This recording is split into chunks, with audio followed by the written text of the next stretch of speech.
Hi friends, ముందుగా కానాగడతల పులుసుని ఎలా ప్రిపేర్ చేసుకోవాలో చూద్దాం.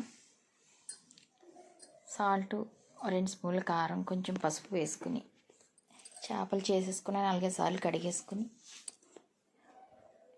సాల్టు, పసుపు, కారం వేసుకొని కొంచెం ఆయిల్ కూడా వేసుకుని 2 స్పూన్లు కలిపేసి పక్కన పెట్టుకోవాలి.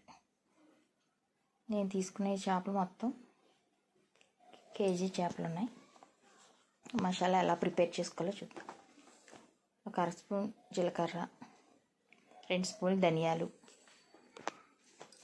ఒక 4 ఉల్లిపాయలు, 4 టమాటాలు మిక్సీ పట్టుకోవాలి మసాలా కింద. జీలకర్ర, ధనియాలు వేసుకుని దాంట్లో మిక్సీ పట్టుకున్న తర్వాత టమాటా కూడా వేసుకుని వీలైతే ముక్కల్లా వేసుకోవచ్చు, లేకపోతే జ్యూసీలా చేసుకోవచ్చు. టమాటా, చింతపండు, నేను తీసుకున్న చేపలు కేజీ చేపలకి 100 గ్రాముల చింతపండు, ఒక 10 పచ్చిమిరపకాయలు, కొంచెం కరివేపాకు.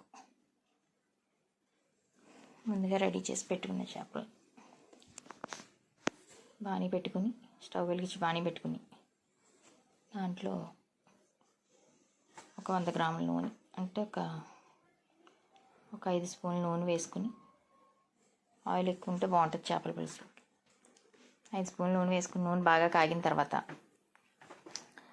మనం ముందుగా ప్లేట్లో రెడీ చేసి పెట్టుకున్న పచ్చిమిరపకాయలు, కరివేపాకు, కొంచెం కారం దాంట్లో వేసుకుని నూనె కాగిన తర్వాత వేయించుకోవాలి. అలా వేస్తే పులుసు టేస్ట్ చాలా బాగుంటుంది. పులుసు టేస్ట్ చాలా బాగుంటుంది. కొంచెం కారం, పచ్చిమిరపకాయలు కూడా, కరివేపాకు వేసుకుని వేయించేసుకుని ఒక 2 నిమిషాలు వేయించుకున్న తర్వాత మనం ముందుగా ప్రిపేర్ చేసుకుని పెట్టుకున్న మసాలాని, ఉల్లిపాయ మసాలా, టమాటా ఉల్లిపాయ మసాలాని దాంట్లో వేసుకుని బాగా పచ్చివాసన పోయేదాకా వేయించుకోవాలి. పచ్చివాసన పోయి నూనె పైకి తేలేదాకా వేయించుకోవాలి మసాలాను. బాగా వేగిన తర్వాత మనం ముందుగా ప్రిపేర్ చేసి పెట్టుకున్న చేపలని కడిగేసి ఉప్పు, కారం, పసుపు రాసి పెట్టుకున్న చేపలను దాంట్లో వేసేసుకుని 2 స్పూన్ల అల్లం వెల్లుల్లిపాయ పేస్ట్ కూడా వేసుకుని వేయించుకోవాలి. బాగా వేగి దగ్గరికి అయిన తర్వాత చేపలను దాంట్లో వేసుకుని కలిపేసి రెడీగా పెట్టుకున్నాం కదా చేపలు, అవి దాంట్లో వేసేసుకుని నానబెట్టుకున్న చింతపండు రసం తీసుకుని పక్కన పెట్టుకుని ఉంచుకోవాలి. బాగా వేగితే పచ్చివాసన పోతుంది మసాలా. కొంచెం ఎక్కువసేపు వేయించుకోవాలి, ఒక 20 నిమిషాల దాకా వేయించుకుని పచ్చివాసన అంతా పోయి నూనె పైకి తేలేటప్పుడు చేపలు వేసుకోవాలి. మొత్తం పచ్చివాసన అంతా పోయింది, నూనె పైకి తేలుతుంది. ఇప్పుడు ఇలా వచ్చాక చేపలు వేసేసుకుని ముందుగా రసం తీసి పెట్టుకున్న చింతపండు గుజ్జును కూడా వేసేసుకుని దాంట్లో వేగిపోయింది మసాలా,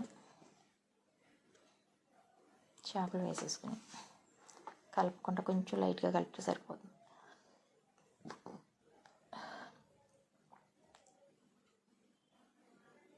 చింతపండు పులుపుని కూడా వేసుకుని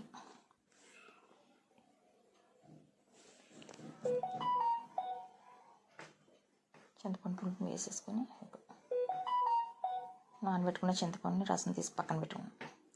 మనకి ఎంత కావాలో అంత వేసుకుని సరిపోతుంది ఆ చేపలకి. అలాగా కేజీ చేపలకి 100 గ్రాముల చింతపండు తీసుకున్నాను. టమాటాలు కూడా వేసాం కనుక పులుపు ఉంటుంది, కానీ సరిపోతుంది పులుపు. ఇది మరిగేటప్పుడు ఉప్పు, కారం చూసుకుని ఇంకా సరిపోకపోతే వేసుకోవచ్చు, సరిపోతే పర్వాలేదు.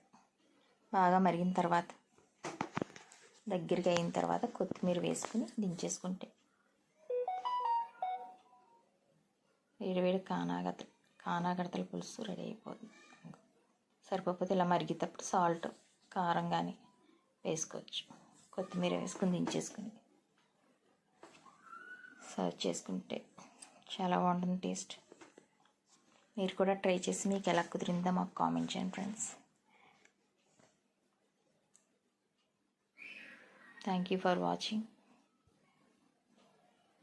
దగ్గరగా అయిపోతుంది.